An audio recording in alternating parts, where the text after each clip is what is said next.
Hey guys, welcome to Beyond Bricks. I am your host, Kevin Stewart, and today I am joined and going to be talking about one of my favorite topics, which is the place that I live my life. We get to talk about downtown Rochester and the amazing community that I've been so blessed to be born and raised and grow up in. And today, to have that conversation, I have my good friend and the current mayor of Rochester. I have Nancy Salvia with us today. Welcome, Nancy. Thank you for being with us. Hi, Kevin. Thanks for having me. This is pretty cool. I've never done a video podcast before. You've never done a video podcast? No. See, I didn't know This is a that. first. We're learning things This is a already. first. This is a first. Well, Yeah. I feel very blessed that I get to be the first person you do this with. Cool. I think you're born for it. I think you've got it in you. I Okay. can already tell. Okay, we'll see. So, Nancy, let's start here.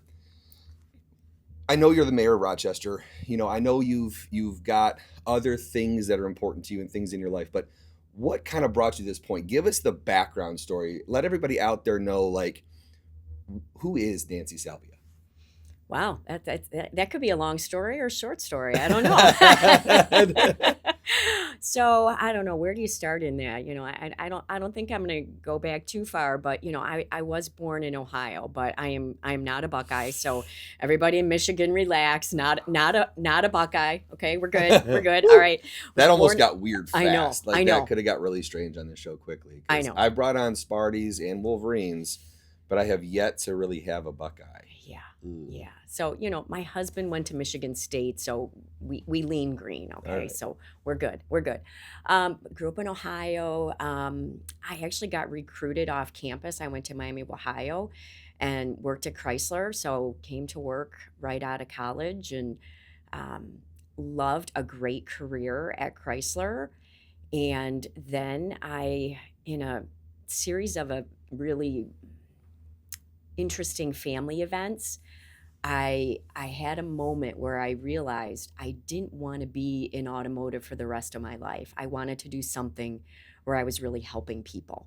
And in the moment where I called the pastor, the funeral home, and the financial advisor, I was like, you know what? Maybe I want to be a financial advisor. Mm. So I launched out in 2008 and became a financial advisor at Merrill Lynch. I've built a wonderful practice there, super blessed. And along that journey, the Lord started nudging on my heart that I needed to step out of the boat. And in my heart, I'm like, are you kidding me? Haven't I already stepped out of the boat? I had this great corporate job. You know, my husband and I have a wonderful life in Rochester. And now I'm at Merrill. And what do you mean step out of the boat? And that nudge kept coming. And I had a friend say, you know, have you ever thought about running for city council? And I thought, well, I was on student government in high school. Student government, yes. Yes. It's kind of the same thing, It's right? gotta be exactly the same. There's no way it's not just like Right. student government. Right, it's exactly. And so that kind of clicked. That was the step out of the boat moment and run for city council. And in Rochester, what that looks like is you got to knock on about 1,000 doors, Mm-hmm. which I don't know if you've ever done that. Have you ever knocked on doors? I have. Yeah. Okay, it's a little daunting to.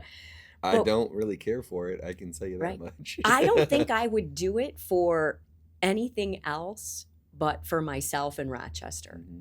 Because what I found is, you know, I'd knock on the door and I'd say, hey, I'm Nancy Salvia and I'm running for city council. But before I introduce myself, I just want to know, what do you think about Rochester? And what I was greeted with was, oh my goodness, I love Rochester. And they would tell me the 15 things as to why they love Rochester. They grew up here, they moved here. And so I realized, you know, this is really actually kind of fun. It's Yeah. just talking to your neighbors.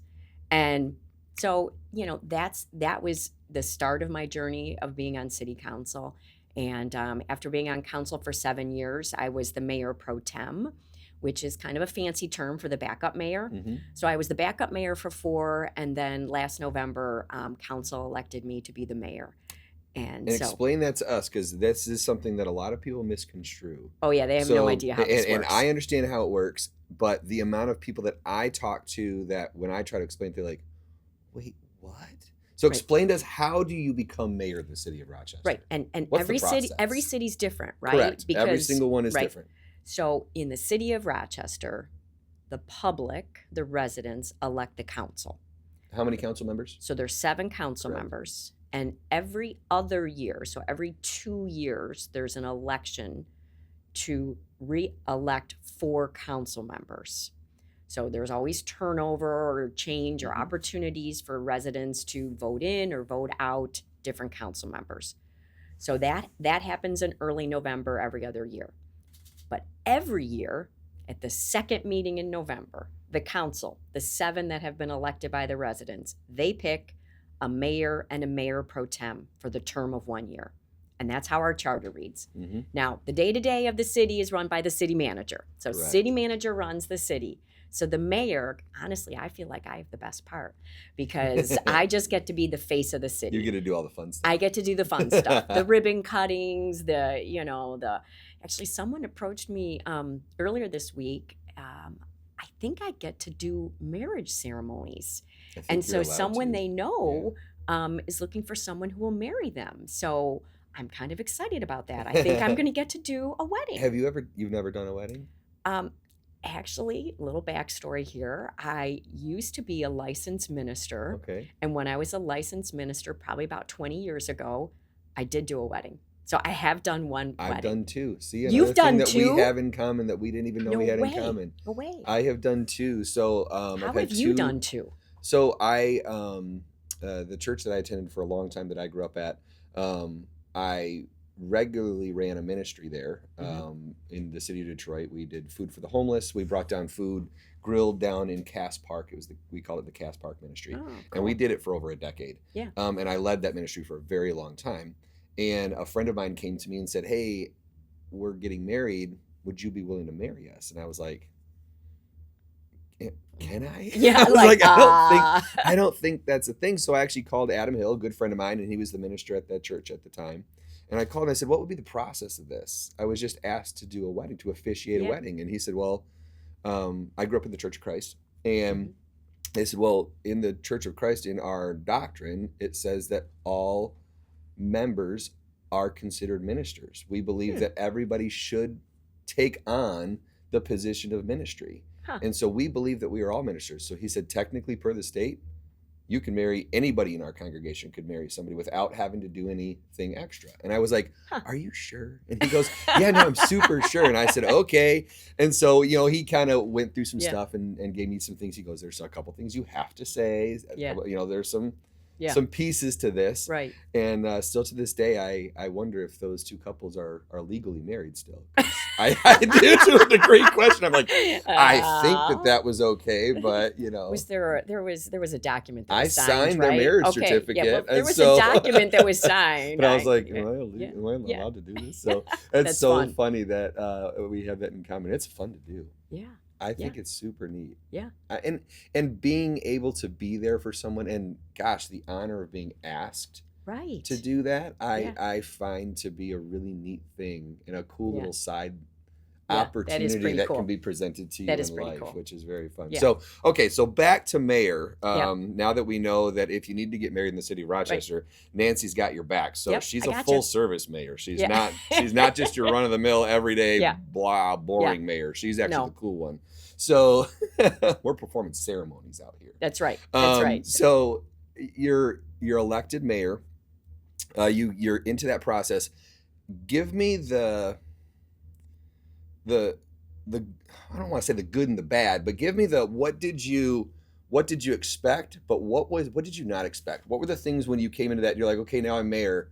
Ooh, didn't know about this, or I didn't know about this. Right? Yeah. What are some of those things? Yeah. So, I'll focus on the hard things. Like I knew it was going to be hard to lead a group of independent thinkers, 6 other council members that are elected to be independent thinkers. And that all have different opinions, as they should. Right. Because that's how you want that. We want a well-rounded city with different ideas. Right. Different ideas, different opinions, different perspectives. That's how you get to a better solution. Everyone thinks their idea is the best, but typically when you bat it around a little bit, it gets a little better. Yeah. And we've seen that. We've seen that with some projects that have come through recently, and it really works. But it's learning how to give people the space to disagree but not be disagreeable. That's a great way of saying And it. so I have the topic of hard conversations is something that I have really, thought a lot about, that this role really is a series of hard conversations. Mhm. And most of those conversations take place one-on-one. There's a lot of one-on-one conversations talking about, okay, I know you see it this way, but have you thought about this side? And so that has been hard, but I I feel confident in it because I have experience in it. Mhm. I have in automotive, that is one time of serious conversations and tough conversations. I was in procurement and supply, dealing with supplier negotiations. I mean, those were hard. Um, Financial services, I have to talk about clients about, hey, markets are down, and you doesn't look like you have as much money as you did yesterday, but markets rebound. So It'll hard come back, I conversations, promise. they will come back. Those hard conversations. I've developed some of those skills, and I'm thankful, because Mhm. otherwise I think this would be an even harder job. But so dealing with those differences of opinions, and right now we have a great council. I agree. Everyone works really well together. Everyone works hard. Like, that's what I look for. I can work with anybody as long as they're going to work hard and they love Rochester. If I sense that your heart is not that, you're like, that's where I have a challenge. If you love Rochester, we're good. We're really good. Yeah, same thing here, and I've always appreciated that about you, because I adore the city of Rochester, Yeah, you clearly do. and just Yeah. based on how loud and proud I am about Yeah. it in every aspect of Yeah. my life. Yep. I use every opportunity I can to tell people about how great our Yeah. city is, and I deeply care about it. Like, Yeah. I want what's best for the city, and I want what's best, and we all have our opinions on how that works. Right. But I want what's best for everybody. I want what's Mhm. best for the residents, but also the business owners and the prospective business owners, Yeah. and the person who's running the small shop and retail Yeah. space, and the amazing restaurants that I've been to my whole life. I want to see them all succeed, and then not just that, but have the community serve others, be Mhm. welcoming, be a place and a destination where people come and want to be and want to experience Yeah. what we have to offer. Yeah. And we do that, right? Yeah. With a lot of the community activities we have with, goodness, coming up on the Big Bright Yeah. Light Show, Big season how coming up many here. people, Christmas season. how many people, I don't know the number, how many people came last year? Oh gosh, it was a huge number. was I do know. huge. I do know the number. So we actually used a grant from Oakland County, and we collected the data on how many people came to downtown to see the Big Bright Light Show. 2.1 million people Over the course of the time over the lights course were of the on? time. So Holy cow. from we turn the lights on right around Thanksgiving, and they go to mid-January. So 2.1 million people. So think about Now that. that's a big number. Hold on, but you gotta compare it. You gotta make it relative, right? So they use the same methodology to collect the data for how many people came to another really cool place during the Christmas holiday season. Somerset. Somerset had the next closest, 700,000.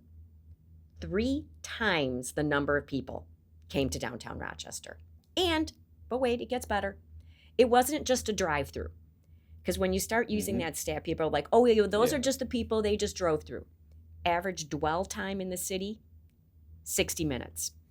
And that's super high. I would have expected it to be lower than that. 60 Me is too. a lot. Me too. Yeah, I mean, their average stay is an hour. Yeah. That's off the charts. So think about that. Business owners, if you're watching this, if you're in the city of Yes. Rochester, think about coming to the city of Rochester, think this could be a good place to bring your company. Yeah. 1 month, 2.1 million unique visitors. Yeah. It stayed for an hour. Good luck finding that anywhere else. Yeah. That's not a thing. 2.1 million is insane. EJ, can you do some quick math for me? Because I don't have my calculator on me. Do the math on the Lions. Was it 65,000 people go to a Lions game? Let's do it even bigger. Let's do the Big House. Big House, 100,000. largest stadium, 100,000, 115,000 people. How many home games do they have per season? Is it 6 or 7 home games per season? Let's say 7, just to make it fun. 805,000. 805,000. So, less than half attend University of Michigan football games. Right, for the whole season. For the whole season. The whole season versus the Big And if Bright you've Light ever Show. been to one of those events, think about the wave that's at a football game. Right.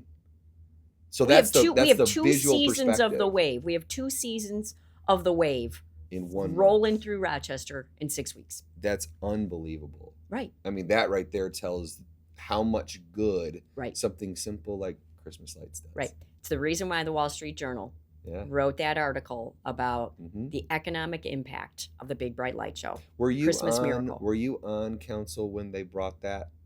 When they brought the Big Bright Light Show? No. I didn't think so. No, we're celebrating 20 years. It's coming up 20 years it this doesn't November. seem like it's 20. been that long, but holy cow. Lanyap has happened longer, but Lanyap was first, and Lanyap is the starting or that's now when we turn the lights on, but we've always done Lanyap, which is just something special, and the businesses want to do something special for their customers. Season of giving, exactly. Yep. So that's super fun, and that's just one example. And you go through the events that stack on top of the Big Bright Light Show. It's just, it's event after event. I've done so much work with Christy and her team at the DDA, and I mean, they call it the Holiday Thunderdome. They laugh at it because they're like, we're coming into the Holiday Thunderdome, because as the boots on the ground, you want to talk about working hard. Work hard. That team works hard. Yep. They work super hard. And you get from now until the end of the year, they're coming into it. Once they hit October, they are go for 3 months straight. Yeah. And it is event after event after event. Yeah. But it's in an effort to provide opportunity not just for the businesses and the restaurants, but for the residents to experience our town in a different light, in a different fashion. Yeah. Hey, have you heard that we're bringing back Fire and Ice? I did. I heard that in a fire meeting and yesterday. ice. Not little fire and ice, what we've done, but big fire and ice is coming back. I've literally already forgot our old name, so we don't even need to talk about it. Yeah, that other name wasn't Fire and Ice is we got our name back. We got our name back. So how did that happen? Tell me about that. Do you know the guts of it? I heard a little bit of it yesterday. It was a negotiation with Oakland County, because Oakland County used to be a bigger partner for that event, and then they have decided in the past couple of years to spend some of their money elsewhere. But we heard from the businesses that was really important to them to have Fire and Ice. You know, think about it. You got the Big Bright Light Show, and you've got all these people coming, and then it's a new year, it's January, it's cold, it's gray, it's dark in Michigan. You know, we love being in Rochester, but we need something to look forward to. And I can tell you one of the feedback that I get, because I speak with business owners all day. It's part of what I am and who I am in my job, right? Yeah. I look at it as part of my job. It's what you're supposed to do. It's just what I do. My son says I meet the people for a living. He says what do my you do? 8-year-old. When he was in kindergarten, they had a sheet of paper and it said, like, what is your dad do? Yeah. And he wrote on there, my profession was meet the people. I'm telling I you, love that. I'm going to put it on a business card someday. It's going to be my title, Kevin. Yeah. The man who meets the people. Yeah, with a little picture, with a little picture on the back or something, like signed Jesse Stewart. Signed Jesse. Oh, that's so sweet. So but when I'm talking with, especially restaurants, I hear, and retail, I'm sure, but I'm really close to a lot of the restaurant owners in town, and one of the things I get from them is January is scary. It is for them. Now the good news is most of them are very fiscally smart. Because they do it's not their first rodeo. Well, it's not their first rodeo, and they warn new restaurants and new businesses coming in town. Hey, don't do your pro forma off of November and December, because January and February ain't gonna look like that. Right. So everyone's on a diet. Yes. Everyone has New Year's resolutions. And they're not eating. They're not drinking. They're doing January nothing. 15th, they got their credit card bill. And oh no! So then they lock down the purse strings. Everything's on financial lockdown for at least 30 days.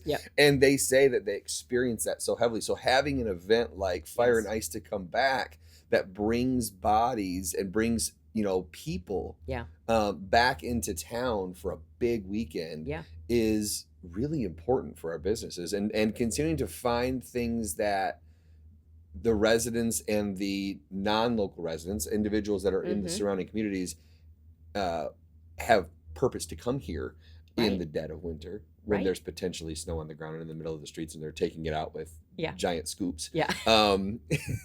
That if we can provide those things, I think it's a huge service for the businesses to help Yeah. make sure, because it's not just the business owner, it's the server, it's the bartender, Right. it's the staff. That make tips, and And that's their living. and they say that same thing for them. January, February is it's scary. Yeah. It's scary for them to get through because they may sit in their restaurant and get 2 tables that night. Right. They can't eat on 2 tables a night. Yeah. They can't pay their bills on 2 tables a night. So they need people to come down and attend the restaurants and go to dinner and go out and go here and go there so that they can make a living as well. It's important. Yeah. So I'd love to see the city over time continue to find. My challenge has been for Christy for a while is let's get creative and find some things that we can do in January, February, March to get these businesses back Yeah. to warm weather. Yeah. Because once summer hits, summer does its job, Yeah. right? Right. Summer does its Exactly. job, but we got to Yeah. find a way to get through those 3 months for Yeah. these businesses where they can really spark their way into spring. Yeah. So, Yeah. Yeah. I really would love to see something sports related. I mean, we all saw yeah. the impact, economic impact of a Amaran St. Brown Detroit Lions cake Mhm. in our downtown. In the winter, I think we hunker down with our sports, right? And sports, there's a lot happening even next year with Yeah. sports. Well, Um, we finally have 4 competitive sports teams in Detroit again. Finally. And when it got a little dark there for a while. Yeah. It got really Yeah, concerning there for yeah. a while. But do you remember the campaign a long time ago, April in the D? No. You remember that? Nope. Oh, I do, man. It was awesome. It was back in like the early 2000s when the Tigers, the Red Wings, and the Pistons were all crushing it. Now, at that time, our Lions were not Yeah. the Lions we know today. Yeah. They were Yeah. very different, Yeah. Yeah. very unfortunate. We're big Lions We don't fans. we don't so need to talk I about get it. that Yeah. that time we because won't talk those are about the that. dark ages. Yeah. But but those 3 teams were all competitive. The Tigers were getting Yeah. ready to have season opener, but they were perennial playoff contenders and World Series contenders. You had the Pistons every single year and winning championships, and you had the Wings winning Stanley Yeah. Cups. So they were in the playoffs and they're starting their season. So Right. it was Fox, I believe, Fox Sports Detroit Yep. that did their April in the D campaign, Huh. which was very, very cool. And it brought a lot of excitement around the month of April Right. and all the big sporting events that Right. happen inside the month Right. of April. Right. And I like that. I like the idea Well, what of about incorporating like sports. March Madness, Oh gosh, yeah, right? so We fun. have Oakland University, Rochester Christian University. I get it. They may not always be playing in March Madness, but Man, if Rochester Christian gets into I March know. Madness I one know, day, that it's would gonna be be the best crazy. day of my life. that would be crazy, right? But we can only hope. Clint, make it happen. Yeah. No pressure. Clint, make it No happen. pressure. So, I don't know, maybe some sort of partnership with the universities and sports. And sports is such it gets people out of their houses. Well, right. we had Heather in here. She came in and was on this podcast. EJ, that was probably earlier this year, right? She was in here earlier this year. She did a great job. She told the whole story. She sat in that Yeah. very chair right Yeah. there and told the entire love Amon Ra her. story. She's so sweet. And the stories that she told that I hadn't heard of servers coming to her, thanking her with tears in their eyes, saying, "Thank you, Heather. Like what you did with that cake and the amount of people that have been in this town in the last 2 weeks, I didn't think I was going to be able to make rent, and I'm fine. Wow. I've made more money in January than in the last week than Yeah. I've ever made in the entire month of January." Aw. And she had, and it wasn't one, it was multiple. Yeah. She was able to keep on her staff. Yeah. She usually She normally lays lays off them people. off. Right. And she was like, "Come one, come all." I mean, Yeah. she's calling the DDA going, "Help, I Yes. need help." And her telling that story, and our big conversation I've had with Heather is, how do we repeat that? Right. And how do we find ways for other businesses to take on similar ideas? Right. And those are the types of creative thinking that Yeah. but it's the people. It still comes down to Of course. the business owners and the individual creative thinkers Yeah. to get in the room and say, let's do something special. And then having council and DDA and Yeah. all of the pillars of Rochester get Right. behind it Yeah. and say, this is something we're going to support, and we're going to jump behind this because this is so good for our city. And last year you guys did a phenomenal job by stepping in and helping Heather Yeah. by shutting down some roads, bringing in barricades, helping her through what turned out to be a amazing week. Yeah. And gosh, I hope that we can find a way to do that again. Right. Like I really hope we do. I know. It's I super agree. exciting. So you're on council now, you're mayor. I assume you're running for mayor again. Yes, I am. Yeah. Okay, thank It's goodness. election Ooh, season, so it I is got to election get season. elected to council again, and then I got to have the 7 council members, or at least 4. I only need 4. You need a 4. nominator and 4 votes to get reelected mayor. So Actually, I would love to be mayor again. So of course, and I hope that I Thank I you. can't necessarily speak for everybody else, but I can tell you I hope, and will do my part to find a way to do that. So for anybody who's watching right now, if you're telling them something, or if you're I don't know how to say selling your case, because it's not about selling your case, but why would a resident in Rochester, first off, want to make sure that you are reelected to council? Because that's step one, right? Right. Being reelected to council, step one. If you're not on council, you can't be mayor. Right. Duh. So we got to make sure that your seat is safe and secure first and foremost. And that comes down to the residents. That comes down to you guys watching this right now. Is you need to go vote for Nancy and make sure that she is elected. That's our first piece. So what would you say to them if someone's watching this? What would be the thing that you would say to them on why they should consider you for city council? Well, I'm a proven known entity, right? I've got experience, I've got a track record. I obviously have passion for our city. And so simply I tell people, listen, if you love Rochester, if you love what you see happening in our city, you want to vote for me. Mm-hmm. Simple. I love that. And I can say the reason it's not the politics that I believe make you a great mayor, because the politics and the decisions and what happens in the chambers, I know you do that well, right? I know you can help lead the conversation in council well. I know that you can be a calming voice when it's needed, or be a powerful voice when it's needed. I know you can do those things because I've witnessed it. But where you are different, and the thing that I love the most about you is you are in the community every single day. This is true. People tell me all the time. Day. They go, Nancy, how do you have so much energy? How do you do what you do? I go, I don't know. This is the way God made me. I got to do something with my life. And we've had over the years, we've had mayors that aren't around as much, that aren't, and that's okay. I mean, they have maybe a different set of skills, but I believe, me personally, the mayors that are the best, because like we've discussed, right, your vote isn't necessarily any larger than anyone else's. No, I'm 1 of 7. I'm 1 of 7. I have no special powers. You have no special powers. There's no like. I can do weddings. I can do weddings. Yes, except for weddings. That's You got the wedding part on lock. I'm so excited.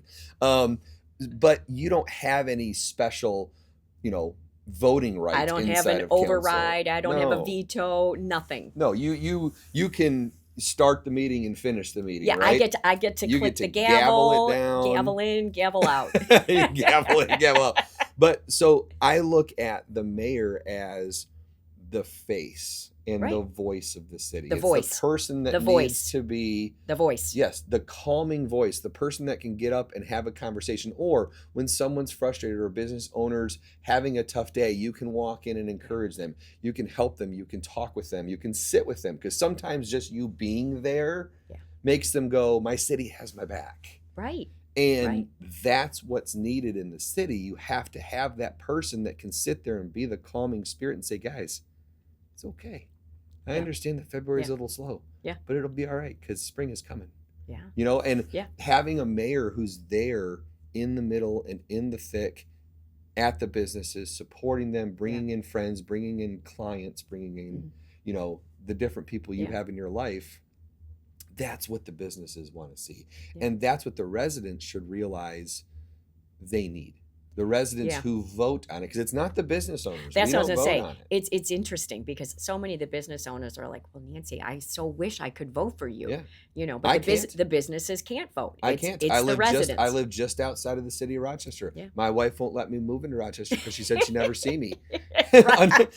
She goes, Kevin, if you're walking distance from downtown, That's not going to Yeah. be good for our marriage. Yeah. So maybe someday, but Yeah. we're a long ways away from that as Yeah. we're raising our children. So, Yeah. But we live close. You know, Right. we're Rochester mailing Yeah. address. 7 minutes from downtown in Oakland Township. But Everyone wants to live in Rochester. correct. Let's be correct. real. But Yeah. I own property in Rochester. Yeah. I own a business in Rochester. So I have a very invested interest in the city and its success. But I don't get a vote. Yeah. I don't get to say, I don't get to vote on who is and who is not on city Right. council.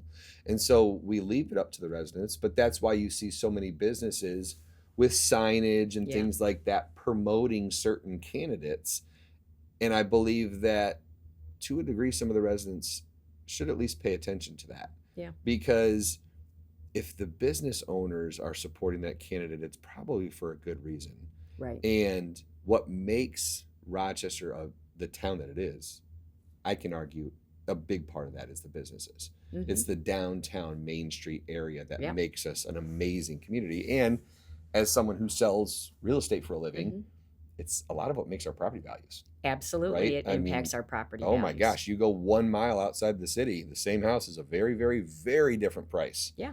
Very different Yeah. price. If you can walk to downtown, that has a price And tag. we get that. We get so many people that call us and say, I want to be in, they'll call it the walkable downtown space. You know, and Yep. I'm like, all right, what's your definition of walk? Are you Yeah. talking How one far block is or walk? Is six? or is it a mile? 10? Yeah. Like, where can we go Yeah. here? Like, Yeah. I like to Yeah. walk. You see me walking all Right. the You time. walk all the time. I walk miles and miles a day. That doesn't bother me at all. But Right. other people, they're like, well, Right. $3. It's true. It's true.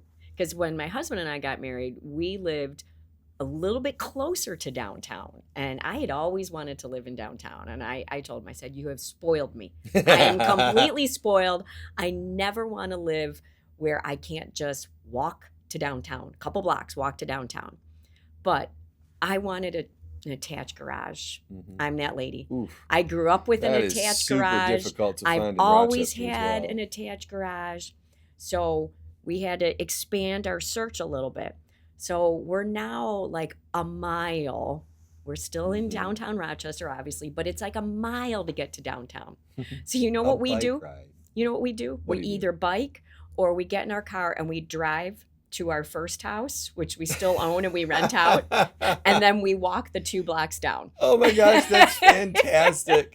That's so funny. Like, Yeah. we're going to park at our other house. Our in other house. Rochester, and Yes. then we're going to walk in because we still like to walk into town. Yeah, we still want to walk to downtown. That's so good. And we're not going to walk the full 1 mile because that's just way too much, even though, whatever. You just got to put on the good shoes. You got to get some nice Yeah. sneakers. Yeah. And just give yourself a I good love long sneakers. walk. I'm all Gosh, I about like sneakers. sneakers too. Yeah. I like sneakers. So you're coming into, obviously we've got the election season. The goal and the hope, I wouldn't say hope isn't necessarily the right word, but we're going full on positive thinking. Yeah. Once you are reelected, Yeah. And then once council looks and goes, well, we're going to keep a good thing going. Nancy's crushing it. Yep. Everybody likes her. Let's not mess that up. And brings you back as mayor in 2026. Now that you've done it for a year, what do you want to do differently? What's your and now? What's your what's next? Yeah, that's awesome. That's a great question because it takes a little time. You know, in case you haven't noticed, government moves really slow. No. Government you moves can't really convince me. really slow. Snail's pace. So there are some projects that we still have to get done. Mhm. You know, community house is one that has been a passion project for me since I first started knocking on doors in 2017, and we still don't have a shovel in the ground. Mhm. So there's some passion projects that have to get completed, and that will take leadership. We also have some succession planning happening at the city. Some critical roles You do. are changing, and I feel really strongly that we need some consistent leadership from the council.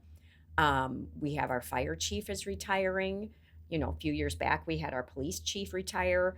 And going back, since I've been part of city council, we have always been talking about succession planning, knowing that the people that actually run our city, not us, the council, not the faces, but the people that run our city, police, fire, city manager, are probably going to be changing over in the Mhm. next 10 years. So to have that process go smoothly is really probably the big challenge that I see in front of us, and one that I really want to facilitate smoothly. Because think about it. If you're a city manager, that's a key job in the city. They run the city day to day. All operations. Everything. Their job, they are hired by a city council. So they are hired by 4 votes, and they can be fired by 4 votes. Typically, they have a contract that protects them. So that selection process is really important. And the other challenge is since they're running the city, the whole administration looks to them for their leadership. Right now, administration loves Nick Banda. They will run over a mountain for him. And he's done such a good job. I've had the joy of working with Nick for a lot of years on a lot of different boards, a lot of different projects and different things that I've been involved in. And Nick is a massive asset. And the day when he actually does retire, even though he's been threatening for 7 years now? 7 years. He's come back twice. Yeah, like he's retired. We're not giving you another cake, Nick. Like, we're not doing it. The retirement parties are done, bro. Like, this next time we're gonna high five you, but we're not doing another party. We're not getting another one. We got to make sure Nick knows that. Yeah.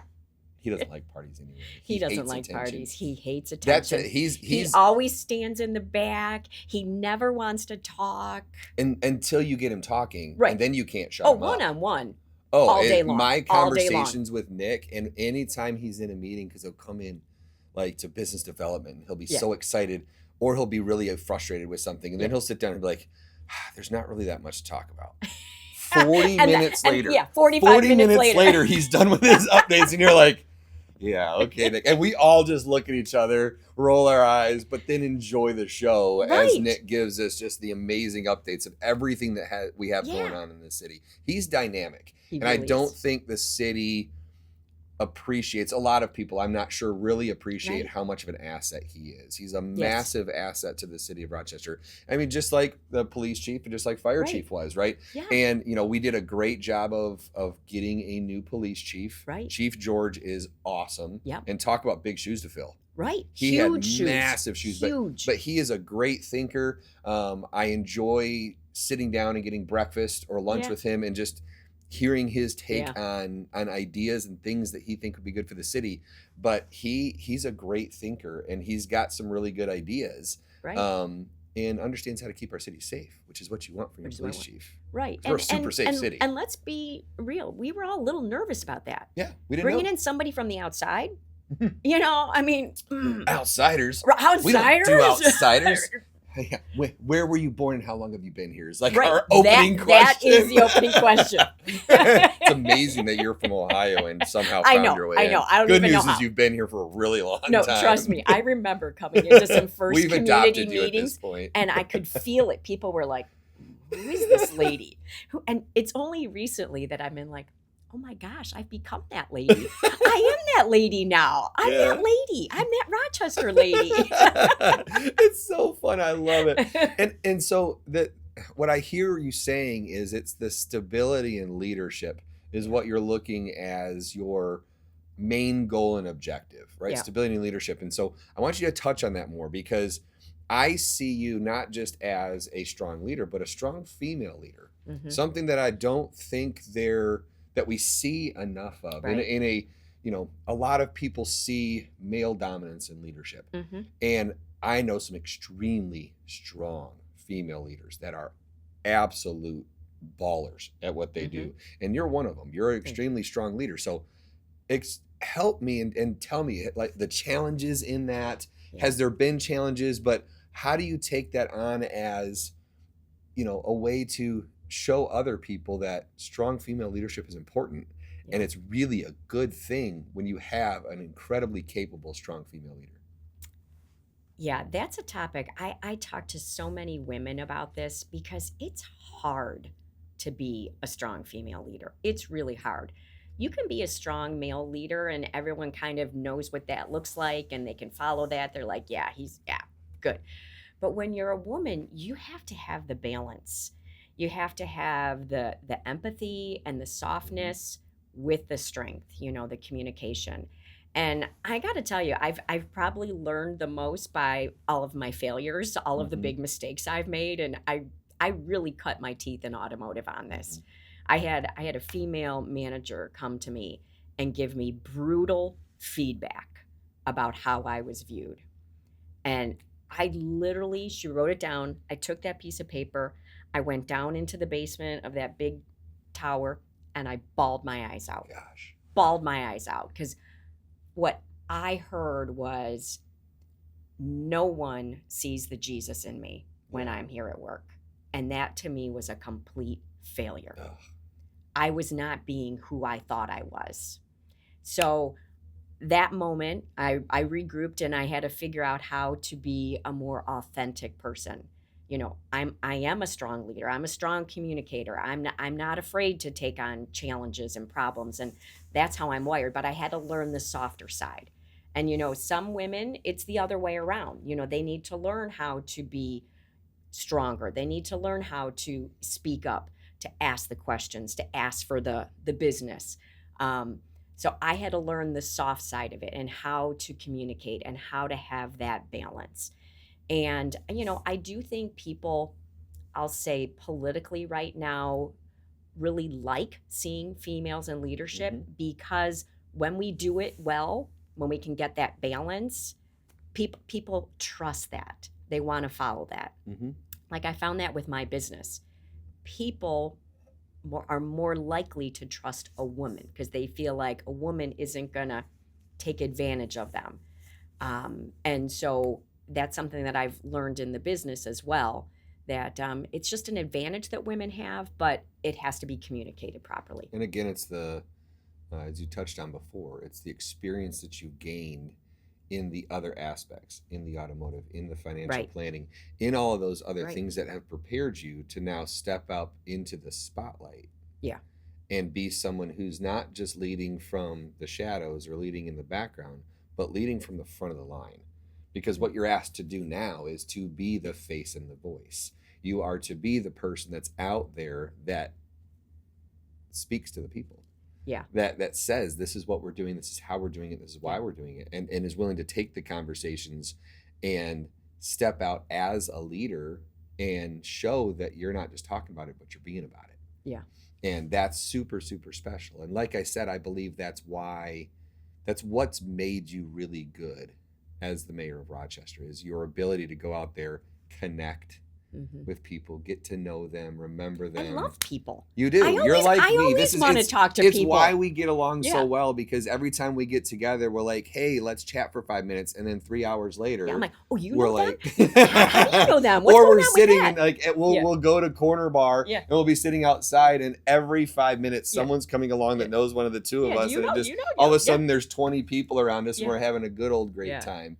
And Isn't Rochester awesome? it's so awesome. love And that's why Rochester. our community's great, because you can sit there and you're never alone. No. You're just never alone. And we're not a lonesome community. Right. We're a We're community welcoming. that connects. We're a community that sits with each other and gets to know each other and remembers. And Yeah. you see the same people in faces because it is small. Yeah. Even though we have Right. 2.1 million people come Right. through our town in a 6-week Yeah. span, we still know each other. Yeah. Talk about a dynamic Yeah. place to live. That is an incredible opportunity to live in a community like that. And I all the time thank God that I've had the opportunity to live in Absolutely. this community, because it is such a part Yeah. of me now. Like Yeah. it's literally in my DNA. It's in my bones. Yeah. I can't get it out. Yeah. Right? I have to Yeah. talk about it a lot, Yeah. because otherwise if I bottle it up, then Yeah. that's not Yeah. good. Did you catch some of the comments at the State of the City from the little video snippets Mhm. that we did of what people said? Oh yeah. I just love those. And you probably could have taken a camera, shoot, I bet you have myself and EJ, and we're going to do something like that. We Yeah. we have been talking, and I've spoken with quite a few people Yeah. in the in the DDA. I've spoken with Yeah. Christy and her team, Yeah. and had quite a few conversations with people on how we could make that look good. But we're going to bring this to the city of Yeah. Rochester. We're going to Yeah. bring this podcast Yeah. downtown, and we're working on trying to do it on Lanyap. And that Oh, cool. day, on the day of launch, now not night because there's too much going on at night. Yeah. That's when the party starts. But Yeah. pre-party, Yeah. we're working on a way for multiple hours, for the whole afternoon, Yep. to broadcast this podcast in downtown Rochester on the streets. So we're hoping that you can come and sit. EJ will be here with me, Yeah, and the two cool. of us are gonna have conversations with people. And we want to bring up the business owners. We want to bring up some community people. We want to bring up a resident if they want to talk. Yeah. And I want to hear people's stories. Yeah. Because we could let the residents go on and on and on, and that would be a long movie. Yeah, that would be long. It would be a long movie. But I want to give people the opportunity to sit and reflect and talk and say what it means to them, and have business owners give an opportunity to tell people what they're doing, what's coming up, what's important in their business, what should the residents look out for. Hey, do you know the owners are they're actually renting it of the train station? Have you met with Barry and Graham? I have not. Oh my goodness. I had like such you need to make a a connection. delightful I had such a delightful conversation with Barry, the wife, last night. She is so lovely. And she's quite an Instagram influencer. Very cool. She's got a big following, and she did a little snippet. They run the social company and now the Rochester train depot. So our adorable, cute little red train depot that used to be catching fireflies, now it's the train depot. She's got the Rochester sign on it. It is so hometown charming. It's super cute. I love it. So she just snipped a quick little video of her walking. She goes, this is a snippet of a day in my Hallmark life, going from the one location to the other. And she's got some ridiculous amount of views on that. And I said to her, I go, do more. Yeah, do it all How the do we time. do more? Let's do more. Yeah. So she's really delightful, really lovely. Well, then you need to tell her to share some pieces of this episode, because I know we're going to Yeah. get some really cool pieces out of this episode. Just make sure that she does that so her followers I can see will. that. I will. Yeah. Which is super fun. Yeah. This city's so great. And, thank you for coming on with me today. Yeah. It's been a real pleasure. I've loved getting to know you over this last year. We didn't know each other all that well last year. No. But I feel like this has been our year of getting to know each other. It's true. And it's been super enjoyable for me. And I've really enjoyed getting to know who you are and why you are. And I think you have a big why. You've got a really big why. And it shows constantly that you just care about people. You love people, and you want what's best for them, and you want what's best for your community. And I love that. So thank you for coming on. I am super excited for the election and the after party when we can call you mayor for the next year. So, because that's always a good time. We like to get together and have fun. Yes. So that's Awesome. exciting. So Thank you for coming on Thank you for having today. me. I appreciate it. And, This has been fun. And guys, as always, thank you for watching. We love when you guys are able to join us in these conversations. And as you can see from Nancy, being someone who's willing to be who you are, who's willing to live out loud, who's willing to step out when things are tough and things are difficult, take challenges on, take things and look at it right in the face and say, I got this. And stepping into a challenge like being mayor. Guys, I hope that that's inspirational to you, and I hope that that helps you, because you need to go out there and be exactly who you are, because as you've seen, our community and the world needs you to be that. Have a good day, guys. Bye.